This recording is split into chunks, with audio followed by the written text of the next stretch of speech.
On today, we are truly going to jump into something that I believe is if you have any interest whatsoever as it relates to health and health care, if you have any interest whatsoever in mental health, the time is now to really get into this because we are in a mental health, I believe, crisis, and we need as many good providers as possible. So if this interests you in any shape, form, or fashion, by all means, pursue it, pursue it, pursue it, because we need your help with this particular topic. So as we think about mental health, and as I say this topic up here, mental health, the gut and hormone connection, I think it's important that you understand that there's a growing awareness as it relates to mental health issues. And thankfully, there's more open conversations, let me say, about addressing psychological challenges. And I'm noticing within my practice and within friends and family members and colleagues and the impact in their families and so forth and extended throughout the community, that we really need to address this. Especially I'm seeing it across all ages. And I really want to put a special shout out to the youth. So if in fact you know someone who may be struggling in this particular area, there is LaVie Counseling Center that can help, but definitely tap into the resources. And maybe I just need to do a thing on my website or even here on Instagram and in Facebook, just giving you some resources to go to help with mental health. But as I say that, however, as we talk about mental health, many people still remain unaware of the new research on the connection between the gut health and mental health. The connection between your digestive system and your brain can have a profound influence on your mental health, thanks to the complex communication that exists between the two. So there's definitely communication that exists between our brain and our digestive system. So as we go through this and now we talk about it, there is something that we call the gut-brain axis, right? It may initially seem like a stretch for you to think about the gut health affects your mood, but I want you to hear me and hear me clearly. Let's just take a step back and look at some key terms. And the reason why I'm talking about this today is I'm going to break this into two parts. I'm going to break this into let's do some foundation, and then we're going to go to what can we do to actually help. So as we think about this, we need to break down some key terms. And as we think about the gut and brain and mental health and how it's impacting us, I want to break down some things so that you can understand how it works. So in our bodies, we have, our bodies have organs, right? And within our organs, they don't exist in isolation, right? But they're connected through complex networks that enable them to communicate. So the neurons are essential to this process. They facilitate the communication between your brain and the rest of your body. Everything from muscle reflexes, digestions, thoughts, and emotions all have to come through this connection. So neurons are important. So when you think about neurons, they are essential to this process.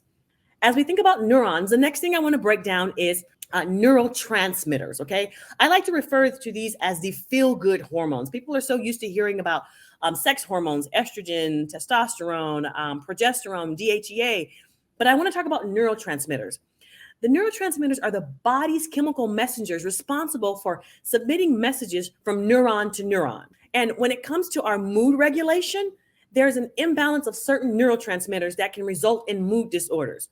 Many of you may be familiar with serotonin. Serotonin is a type of neurotransmitter. Dopamine is a type of neurotransmitter. These are our feel-good hormones.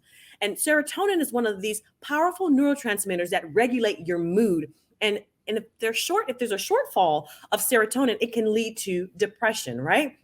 So yes, there's different things we can look into, trying to look and see, is our serotonin low, is our dopamine low? But there's what I like to do in my practice is I like to do different questionnaires as it relates to mental health, because your desire, your lack of desire to do something, your lack of interest, not eating, not sleeping, things don't excite you anymore, can give a telltale sign into your maybe being challenged in the area as it relates to neurotransmitters, okay? So dopamine, serotonin, just to give you some idea. And some people may even take, maybe familiar with tryptophan, but these are precursors to serotonin and dopamine, things like that. So think of this. We have our neurons, which are essential to the communication between the brain and other organs in our bodies. We have the neurotransmitters, which are our body's chemical messengers that's responsible for transmitting messages to neuron, and especially as it relates to mood regulation. The vagus nerve. Now, one of the things I want to point out here about the vagus nerve, your gut contains over 500 of these neurons, all sending messages from your brain to your nervous system. One of the largest connections within the nervous system is the vagus nerve. All right. It sends a two-way message, right? Between your brain and your digestive system. And when I think about this, the vagus nerve is a part of the enteric nervous system. And I know I'm giving you a lot of terms right now, but I want you to understand why there's a connection between brain and gut, and then your mood and so forth. As we think about the enteric nervous system, which controls basically bodily functions like digestion and breathing, right? And when we don't have the balance, when things are like the vagus nerve is out of, things aren't working the way we'd want it to work, it can wreak havoc on our mental and physical health.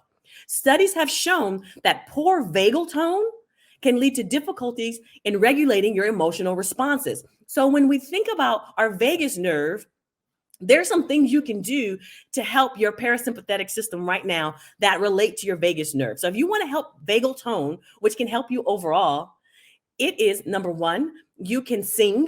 That can help tone your vagus nerve. And even if you don't have the best voice, remember, you're trying to get into the best health you possibly can. Singing, gargling. Gargling would be really good. All right. Gargling can help tone the vagus nerve. Humming. So if you don't have the best voice, you can hum, you can sing, you can gargle. All that helps to work on toning the vagus nerve. As you work on toning the vagus nerve, that can help in the parasympathetic system, which helps us to be in the rest and digest system. All right. So the vagus nerve is very, very powerful. Now, some of you may be familiar with this. There is something called the microbiome.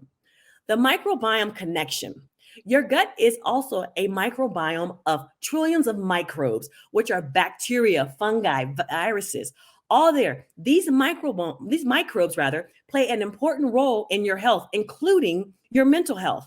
They're responsible for the production of happy neurotransmitters, serotonin, dopamine, right? The microbiome also can help produce GABA. GABA is a neurotransmitter that helps regulate anxiety. So we've talked about serotonin, we've talked about dopamine. Now let's talk about GABA. GABA is a neurotransmitter that can really help regulate anxiety. And some studies have shown that the gut microbes, let me repeat that. The gut microbiome can also activate the vagus nerve. So when we think about our body and really trying to activate the areas that can really help us and benefit us, we really want to work on toning that vagus nerve, and helping tone that vagus nerve can also have an impact on our overall health. All right. Helping the parasympathetic system. So as I go a little bit further, not to make it too difficult, but let's just make it simple. We have something that's called your gut health and your mood, and there's a connection. As you can see from the messengers described above, we have the neurons, we have the neurotransmitters, we have our vagus nerve, we have the fight or flight system with the sympathetic, we have the parasympathetic, which is the rest and digest. When we have it all come together, these messengers described can help your brain and your gut to have a constant bi-directional communication. Some goes up, some comes down. It's there for a reason. That can explain often, sometimes you may get these queasy feelings that accompany nervousness or even love or whatever's going on, but that can accompany that, right? But it's just as important for you to remember that the communication flows in both directions, from the gut to the brain, from the brain to the gut, right? So disturbances in your gut can affect your brain. And as a result, there's a profound correlation between your gut bacteria and your mental health. And the imbalances in the microbiome can reduce different neurotransmitters, in particular serotonin, dopamine, and so forth. When we look at this as a whole and we think about our bodies, we want to make sure that we're in balance. So on next week, we're going to talk about ways to optimize your gut health and improve mental health. So on today, I just want to recap. There are some key terms. Neurons, right? We talked about neurons. They're central to this whole process, right?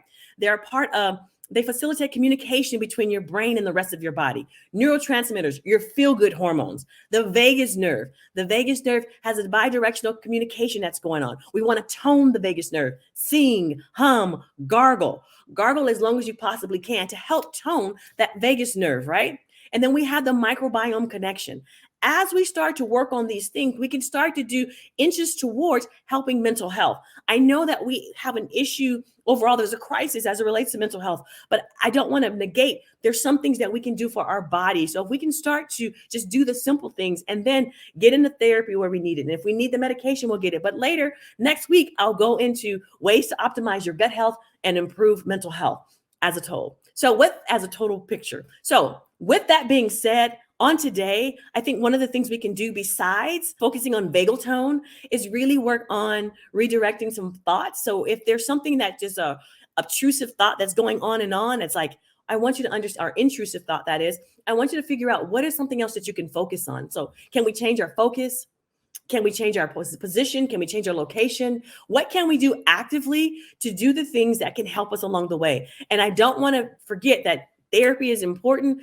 It's important that you take your medication if necessary, and you do the things that are necessary to help you have the best health possible. Not that you have to, but oh my goodness, because that you get to. So on today, I hope that you've learned a few things to give you the background, but we will dive in a little bit deeper on things you can do on mental health, the gut, and hormone connection. On today, I hope you share this video with someone. If I can be of service to you in the area of gut health, by all means, reach out to me. We can schedule a complimentary unlimited health strategy call, which you get on the phone with my staff and we'll determine how we can be of service to you.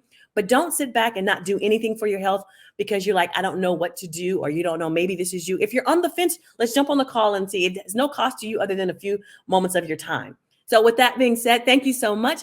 Be encouraged, be uplifted. Until next week, stay healthy. I will continue to work on my immune system just like you are working on yours. Talk with you soon. Bye.